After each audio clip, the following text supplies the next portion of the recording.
Well, good morning, everyone. Thomas Montgomery. It's a beautiful Monday morning. Today is January 5th, 2026, and we are extraordinarily excited to announce a new program through a new grant that we've received. This is a humongous, significant, uh, big deal. Big deal. So let's go through it. If you have any questions, comments, concerns, type it into the Q&A. So what we're talking about is the International Entrepreneur Program, IEP. So in short, we are looking to attract foreign entrepreneurs to legally relocate to the US to build and scale innovative startups in the United States, fostering economic growth and jobs through the IEP. So you're going to see two different acronyms. There's the IEP, and this is our program through the grant. Separately, there is the IER. This is a federal regulation. So I want to thank those of you that got together with us in Washington, D.C. over the weekend as we put together our think tank. So several of you that are on the live Zoom today, we spent time together over the weekend in D.C. finalizing the IEP. Once we got word last week that we were approved for the grant, we pulled those of you in that serve kind of as our advisors. A number of you have a niche or wish to develop a niche to reach out to international applicants. But we do need to treat international applicants different, and this is how it works. So let's start not with the IEP, which is our program through our grant, but let's start with the IER. So this is a federal regulation. It's a way that foreign nationals can legally come live in the United States. It's harder and more challenging than ever for people to get visas to relocate from other countries to the United States. This, I believe, is the best way that people from any other country can legally come to the United States. Let's go through and talk about first the IER. Again, this is federal regulation. This is not us. Then we'll get to how we're working with IER. So the International Entrepreneur Rule, and you can search this up. The International Entrepreneur key is rule. So our word is program, their word is rule. So the IER is a federal regulation that allows foreign entrepreneurs to stay in the United States, start and grow companies. It's designed to attract and retain innovative entrepreneurs who can provide significant public benefit through rapid business growth and job creation. So, a quick survey. Are any of you familiar prior to today's discussion with IER, the International Entrepreneurial Rule? If you could type yes or no into the Q&A. Just curious if any of you that are on the Zoom this morning, other than those of you that were at our advisory meeting, of course, are familiar with this.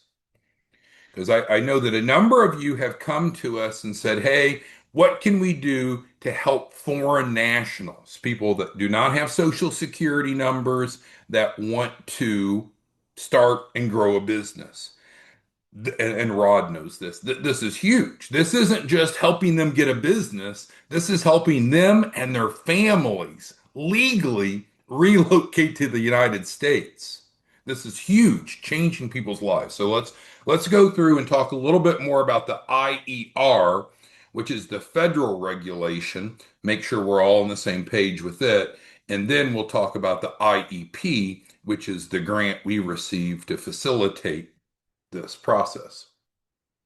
All right, so I'll scroll it up here. So there are the IER, we already said that. So the threshold criteria. So there's certain requirements of the IER. So in other words, not just anyone that can be a foreign national can just say, oh, I want to come to the United States. I want to bring my spouse. I want to bring my kids.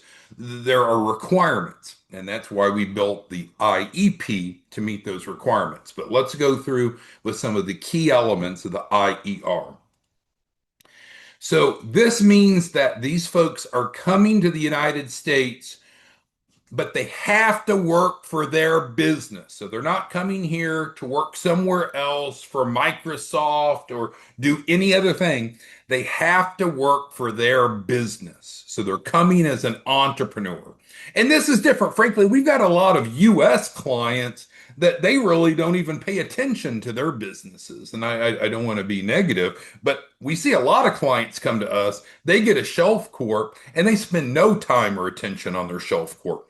That's not the way this works. When we're bringing in foreign nationals, they're coming here to work in their business and they have to be at least a 10% owner. Now, they could be a 100% owner, but they have to be at least 10% according to federal guidelines. So, of course, we built the IEP to match these guidelines. Second bullet, which is great. The IER allows for the entrepreneur's spouse and children to join them in the US legally. Now, the way that works is the spouse then gets employment authorization to work for their spouse's business. So it's this business that we're setting up for them and providing them that allows the entrepreneur to come and then the spouse actually works for that business. Now, how many hours, how much the spouse works is all kind of gray, but that's how we get the individual and the spouse in, and then the children are automatically able to come as well. Big deal. And again, some of you kind of work in a small world, but any of you that have more of a global perspective, there are thousands, tens of thousands, hundreds of thousands of foreign nationals that would love to come to the United States and benefit from the circumstances that you and I and Americans have. This is the best way to help them do that. But let's continue. According to the federal regulations, the entrepreneurs right now could either be living abroad or what if they're already in the United States? What if you run into someone that's a foreign national? Frankly, they're not here legally, but they want to stay legally. They don't want to worry about ICE. They don't want to worry about being deported. This is a way to help either bring people into the United States legally, or they could already be here to help them remain legally. Huge deal for those of you that work, especially with the Hispanic markets. Oh my goodness. Huge, huge, huge. Now, there's other requirements according to the federal regulations. The startup entities must be formed in the United States, and we provide that. And they have to be less than 5 years old. So we're going to provide them a shelf corp for the vehicle, and it meets those criteria. And they have so the businesses, it can't just be any business. Just any business won't work. The federal regulations say that the business must show the potential for rapid growth and job creation. And there's some specific dollar amounts that are required, which we help them meet, and also show qualifying investment. So there's some devil in the details, but we're meeting those criteria through the grant. What's really interesting is you can have up to three entrepreneurs per startup. So I'll just make an example. Maybe it's confusing. Let's say you have three brothers from Mexico that are either here or want to come here. Could we do this one time and include all three brothers? Yes, yes. So we can have up to three foreign nationals. And again, this isn't some set of rules we've made up. These are the federal regulations.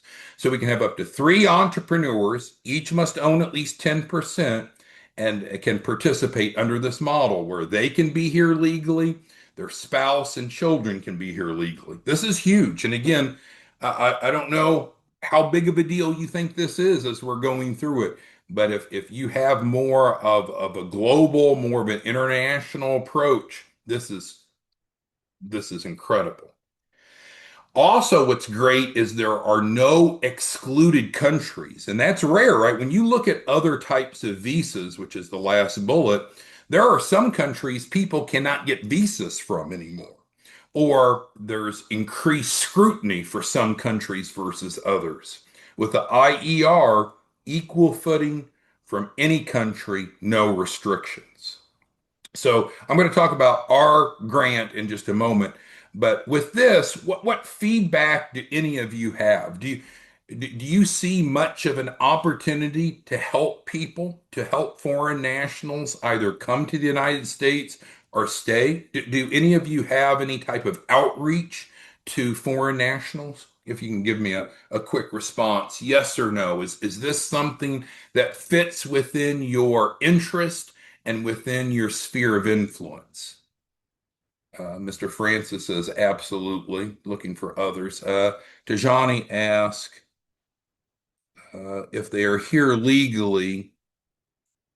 So if they already have a social security number and they're here legally, then they don't need this program. We would just use our normal program. But if they're not here legally or want to come legally, then this is the avenue. Hopefully that makes sense. Tajani has a broad outreach across Africa, the Middle East, and Latin America. Awesome. Okay, so now we have some familiarity with the federal regulation. This isn't something we made up. This isn't something that we started. It's actually been around for a number of years, but until our grant was received, I don't know that there was any organization out helping facilitate this transaction because it's too much for the average individual to just figure it all out. We are, you and I, we're going to facilitate this for those individuals. So let's get down to what we call, I'll just go ahead and scroll up all the way up, what we do to help them with the IEP. So here is our program, our resource to help the foreign nationals.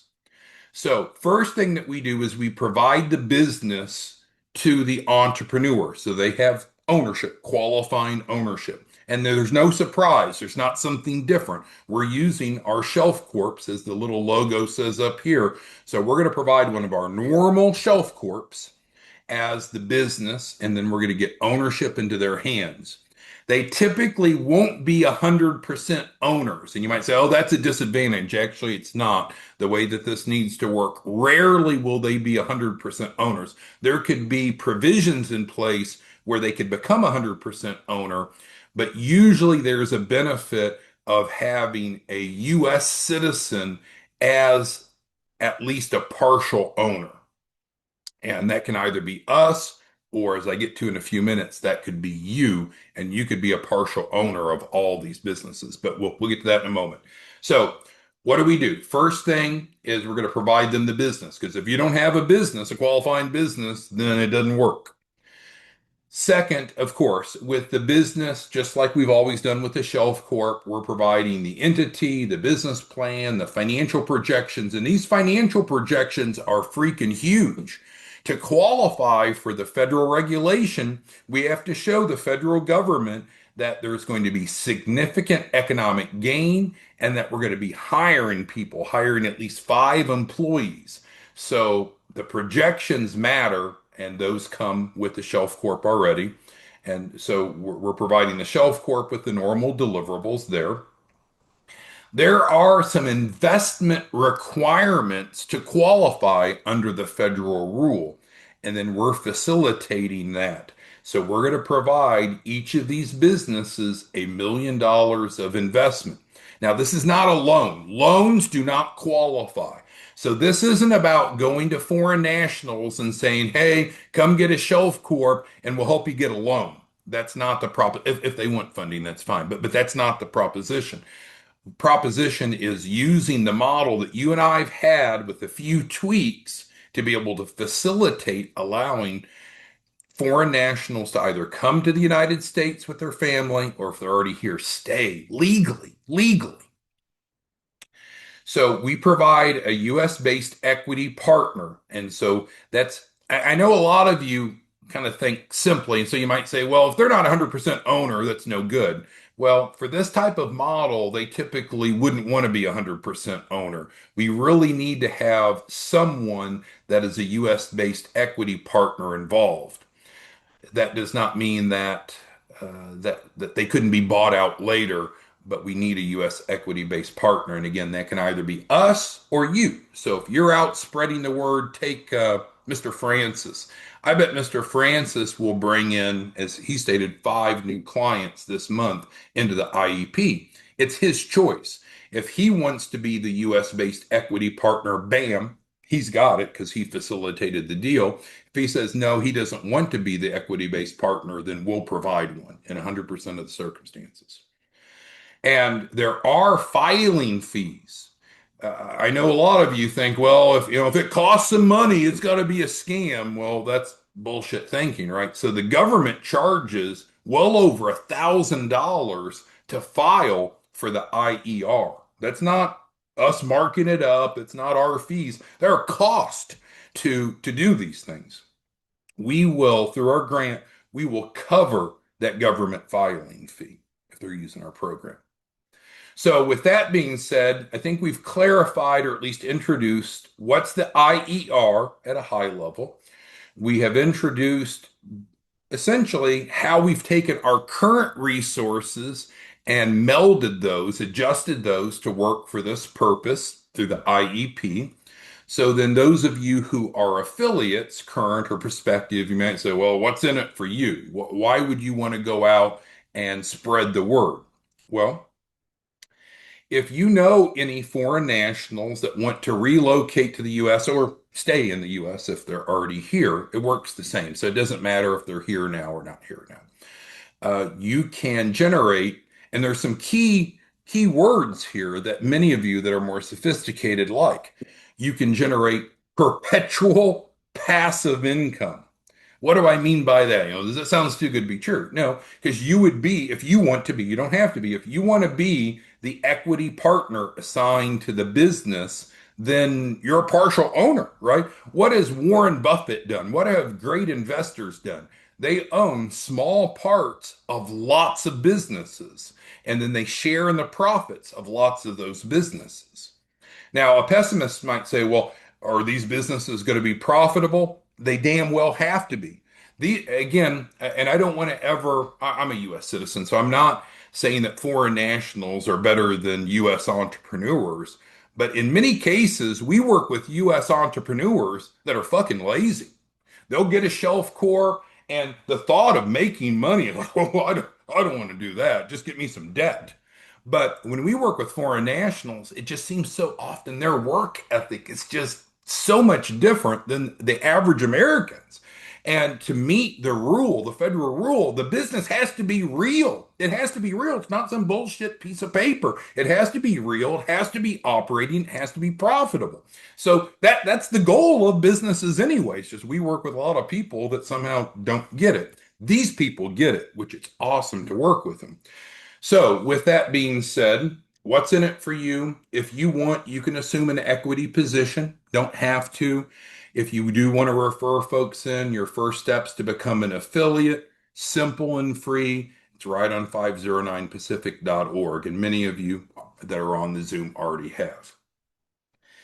So, what are the steps to participate in the IEP from the participant's perspective? And then I'll stop talking and we'll go through questions, comments, concerns you have. Well, they a lot of this is just built around many of the resources that we already have, just changing some of the setup and the documentation to be compliant. That's frankly why we got chosen for the grant. So the first thing they need to do is get a shelf corp from us. And no, the shelf corps aren't free. They're subsidized, but they're not free. If someone's wanting free, it's not going to work. So they're going to pay the normal $499.99 to get one of the shelf corps. It's a great deal, right? It comes with the entity, the business plan, the financial projections, and the unique commercial address. So that's where they have to start. Now, if you came to us and said, well, I've got a foreign national prospect, but they already have a business, we're not going to touch it because that would take so much time and effort to go evaluate what they have. Is it compliant? Is it not compliant? We're not going to do that. So we're going to either help them from the ground up. Now, they could own other businesses. We're not saying they have to divest of those. But if our goal is to be compliant with that federal regulation, that allows these foreign nationals to come or stay in the United States legally with their spouse, with their children. We're going to do it our way, or we're not going to be involved. So they do need a shelf corp to do that.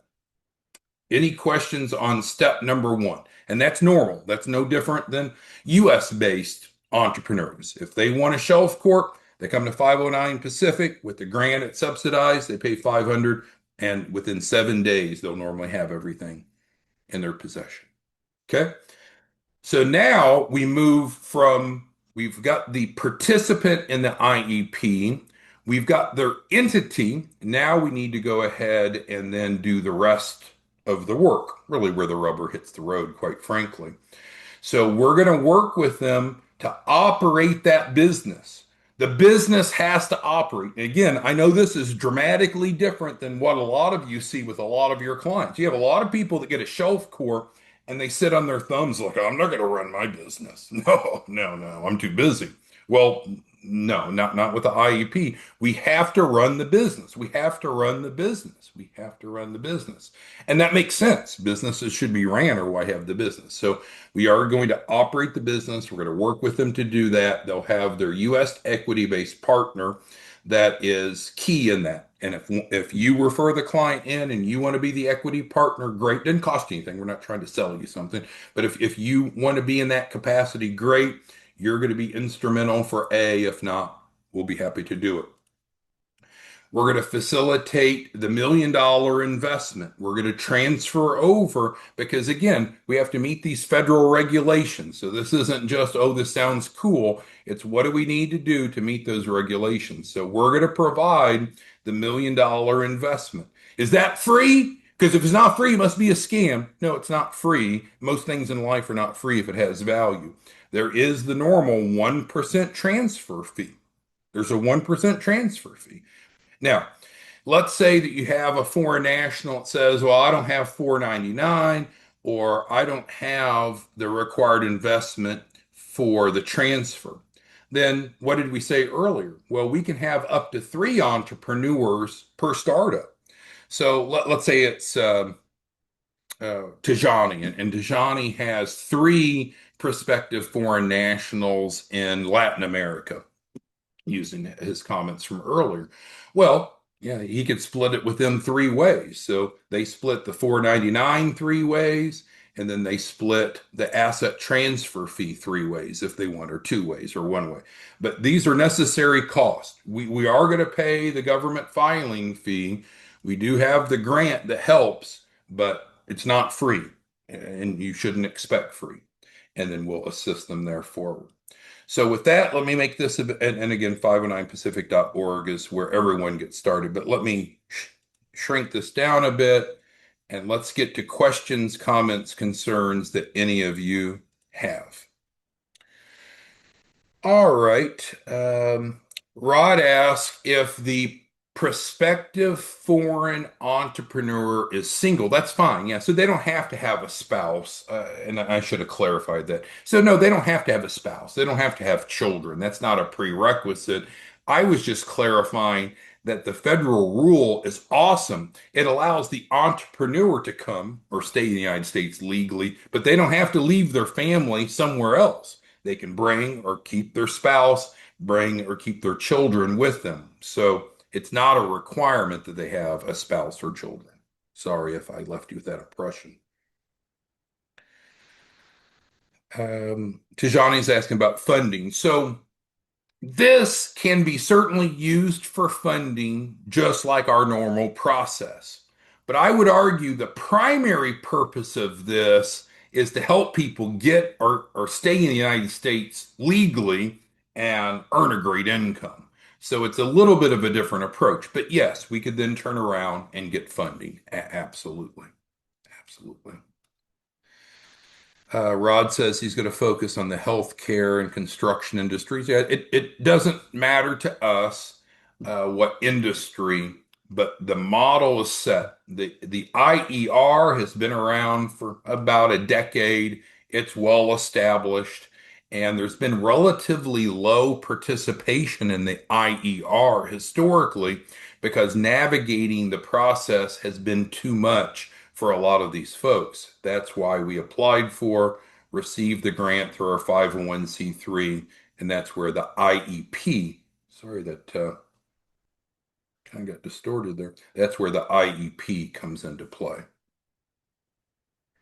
All right. If you have any other questions, comments, concerns, Thuke says some people have been doing it on a low scale.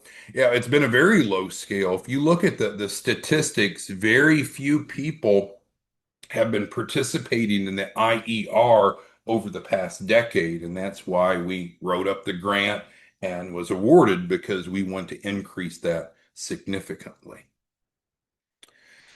Solji asked, and I'll just summarize. So we're not immigration attorneys. Yes, we have attorneys on staff, but we're not immigration attorneys, so we don't want to misrepresent that. So let's see. Few questions seem to be already covered. What are your thoughts now as we kind of wrap up today? We just a couple minutes left. Is this an initiative that you individually, and we have 538 of you on, that you individually would want to work with us on? Because there are limits of how many of these new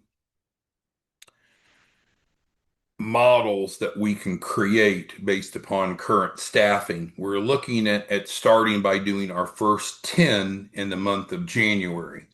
So we just got awarded the grant last week and we're rolling forward now. We're making the announcement now. So we're going to start with just 10 in January.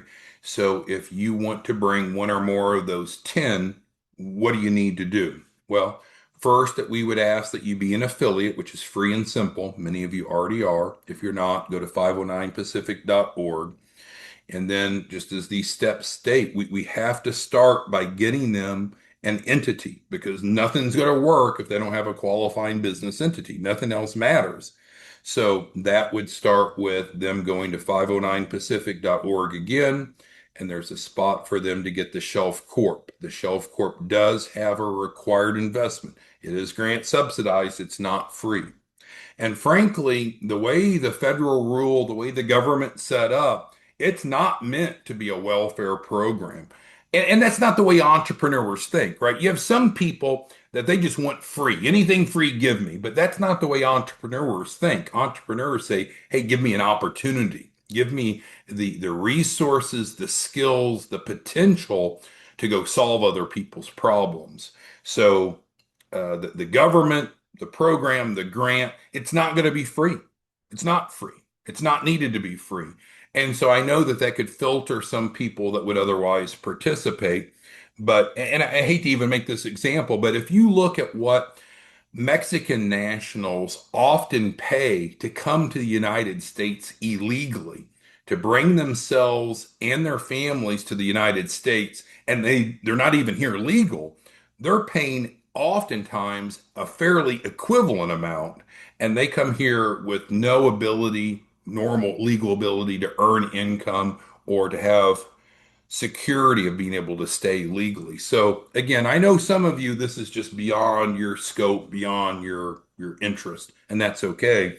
But I suspect there's going to be a handful of you that embrace this, and this is going to change a lot of people's lives. So with that being said, if there's any other questions, you can let us know. In general, it's taking our existing resources that we offer for US based entrepreneurs and modifying it into a package that's a remarkable benefit for foreign nationals. So going forward, if any of you come to us and say, hey, I have a foreign national that's interested in our programming, this is what we would steer them towards. Because if it's not set up this way, especially if we don't have a qualified US based equity partner, it's hard for foreign nationals to get through the US based model. But we'll provide an equity partner, a US based equity partner. You'll have first right of refusal. So let's say it's Terry. Terry refers in 3 of the 10 businesses this month.